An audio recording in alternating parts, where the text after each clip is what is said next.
महाभारत में जो सबसे पहले टूटा वो विश्वास था, नियम नहीं।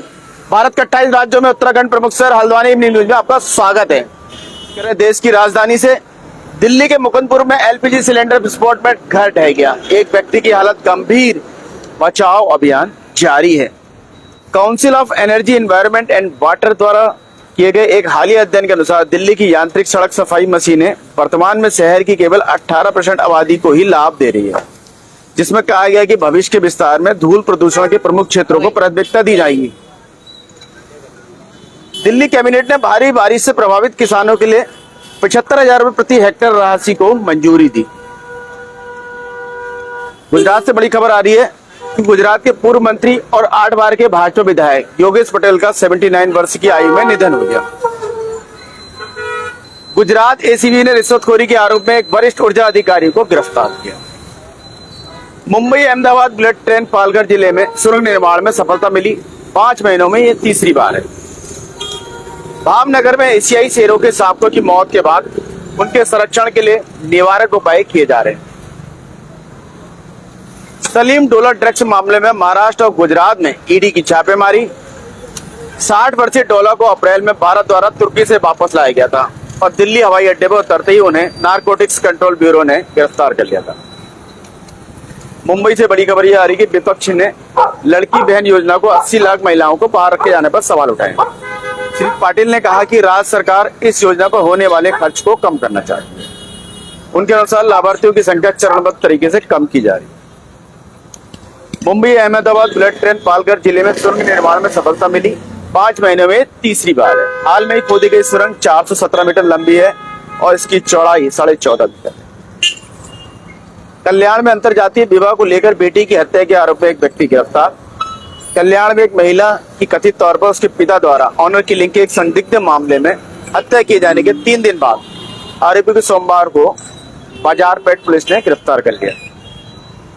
कर्नाटक से बड़ी खबर यह आ रही कि दाम नगरीय उपचुनाव में मंत्री द्वारा तोड़फोड़ करने के प्रयास का कथित ऑडियो वायरल हो रहा है।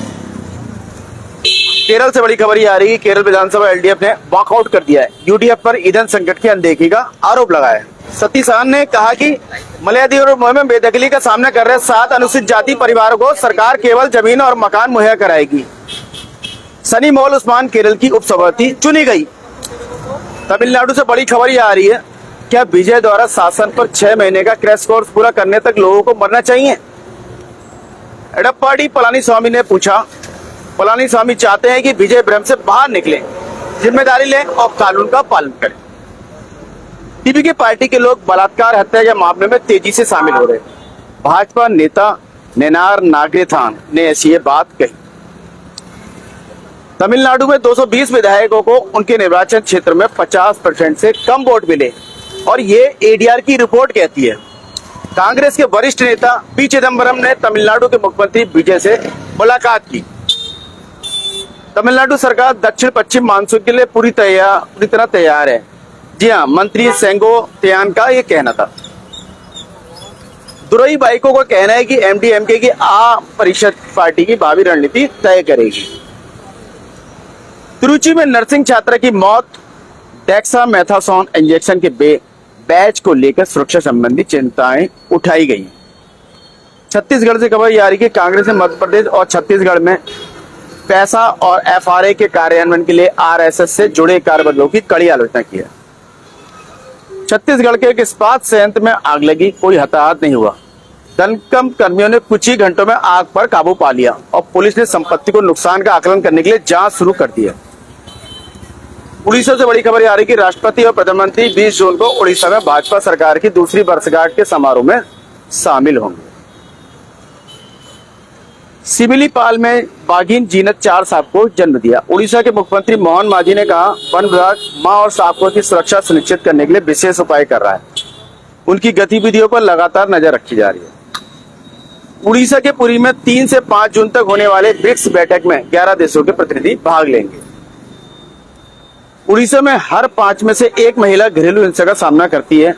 हर 4 में से 1 बच्चा कुपोषण का शिकार है।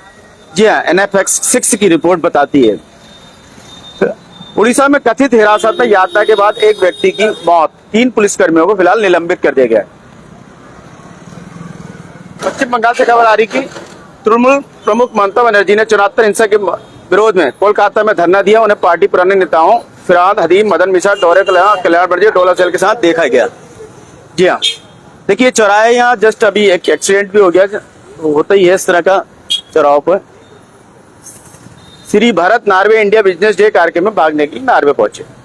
विशाखापट्टनम के सांसद एम श्री भरत का नार्वे की राजधानी ओस्लो पहुंचने पर नार्वे तेलुगु एसोसिएशन के सदस्यों द्वारा गर्मजोशी स्वागत किया गया। वे 2 और 3 जून को होने वाले नार्वे इंडिया बिजनेस डे 2026 में भाग लेने के लिए यहाँ पहुंचे थे। मध्य प्रदेश से खबर आ रही है कि कांग्रेस ने मध्य प्रदेश और छत्तीसगढ़ में पैसा और एफआईआर के कार्यान्वयन के लिए आरएसएस से जुड़े कार्यबलों की आलोचना की है। इधर टीसा शर्मा हत्याकांड को लेकर भोपाल अदालत ने समर्थ और गिरिबाला सिंह को 14 दिन की न्यायिक हिरासत में भेज दिया। यूपी के मथुरा में महिलाओं को कथित तौर पर नशीले पदार्थ देकर बलात्कार करने और ब्लैकमेल करने के आरोप में स्वयंभू आध्यात्मिक गुरु गिरफ्तार। यह मामला तब सामने आया जब छत्तीसगढ़ की 22 वर्षीय बीएससी नर्सिंग की छात्रा ने 25 मई को गोवर्धन पुलिस स्टेशन में शिकायत दर्ज कराई। मेरठ छावनी के ऊपर संदिग्ध ड्रोन देखे जाने से सुरक्षा एजेंसियां सतर्क हो गई, जांच जारी है। पंजाब से बड़ी खबर आ रही है कि अमृतसर में ऑस्ट्रेलियाई शिक्षिका लापता, बेटी ने पंजाब के मुख्यमंत्री से मदद मांगी है।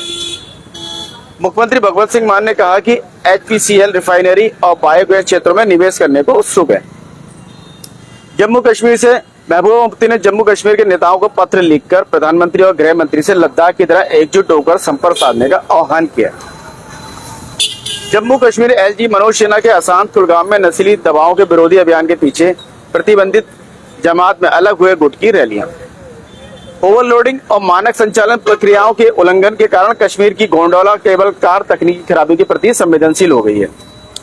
आशा है आपको खबरें अपडेट रख रही होंगी और चाय पर चर्चा के लिए मसाला प्रदान कर रहे होंगे। अपने विचार और सुझाव साझा करें। कल फिर नए विषय के साथ आपके समक्ष उपस्थित होंगे। इसके साथ में मनोज आर्य, खबर संसार के लिए। जय हिंद।